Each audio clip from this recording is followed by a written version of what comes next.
So one of the things I would say is buy a damn piece of art, Find one that really speaks to you, and it opens your eyes to the domain of the transcendent. That's the right way of thinking about it. A real piece of art is a window into the transcendent. That's what it is. Oh, I bought like 400 Soviet paintings on eBay. Soviet Yeah. paintings? My house is completely covered with paintings. What's your fascination with Soviet paintings? Well, I've been fascinated with totalitarianism forever. And what happened was, I read this paper by a guy named James Pennebaker, who's a really great psychologist at the University of Texas at Austin. And he was interested in when things become history rather than just yesterday. And he said, well, statues and so forth often start going up about 15 years after an event. So he thought things turn into history 15 years. And that was in 2000. And I thought, 11 years after the Berlin Wall fell, the Soviet Union is just about history. And so then I went on eBay and I thought, I wonder if I could buy some Soviet era artifacts. I was curious. So I started looking, and the first thing I bought was this silk flag that had been awarded to a factory for meeting its 5-year production quota. I thought, well, that's cool. I could have that. That's cool. And so I bought this flag, and then I was looking through the same guy's site. So he's basically a Soviet junk dealer. And he had this huge painting. It was just sprawled out on the ground.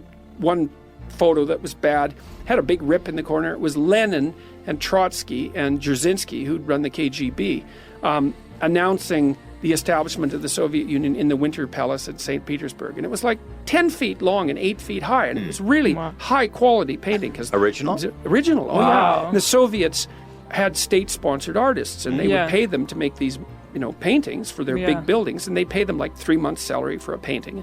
He wanted like $100 for it, and I thought, okay, I'll buy that. And so I bought it, and I got it, and I unrolled it, and I had the rip fixed, and now it's in my living room, and weirdly enough. And I thought, wow, that's so amazing. And so I started looking for paintings. Right. And then I found about 6 junk dealers on eBay. They were all in the Ukraine, because most of the Soviet paintings had been vacuumed up by British and American collectors before that.